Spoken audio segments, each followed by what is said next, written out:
And Drew Brees, we want to get you straight to the best of Week 15. And Drew, can we start with the upset of the day? Kyler Murray and the Cardinals going on the road in Detroit.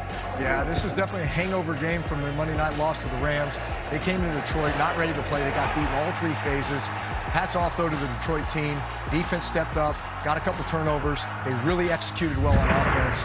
Big win for them. Did you say execution? The Titans led by 10.5, but turnovers really cost them, Coach. Yes, look at that tackle by Joe Hayden, just very physical there, stopped him inches short, and the defense just came up with takeaways all day. Next up for Tennessee is San Francisco after this huge loss to Pittsburgh. Cincinnati on the road taking on Denver. The big play Bengals, they showed up.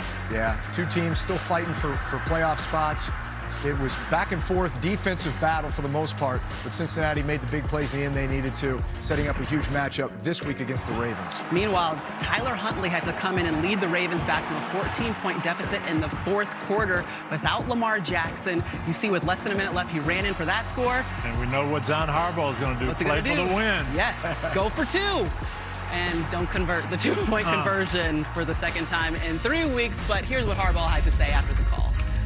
Yeah, I'm just going to try to get the win right there. You know, in overtime, I think our chances of winning right there were a little bit higher than in overtime, maybe, if you calculate it out. But felt good about it, felt we had a good play. And, you know, again, they made a really good play. I got to give that safety a lot of credit for getting out there and tipping that ball. All right, Coach Harbaugh, Tony Dungy agrees with you. It was a great call, but let's break down the play. Yeah, I love his rationale going for two, trying to win it. But as he said, the safety made a great play. And what he knows here, Drew, is Mark Andrews, who's been the hot guy, is over here. So he's favoring way over here, and they roll right into him.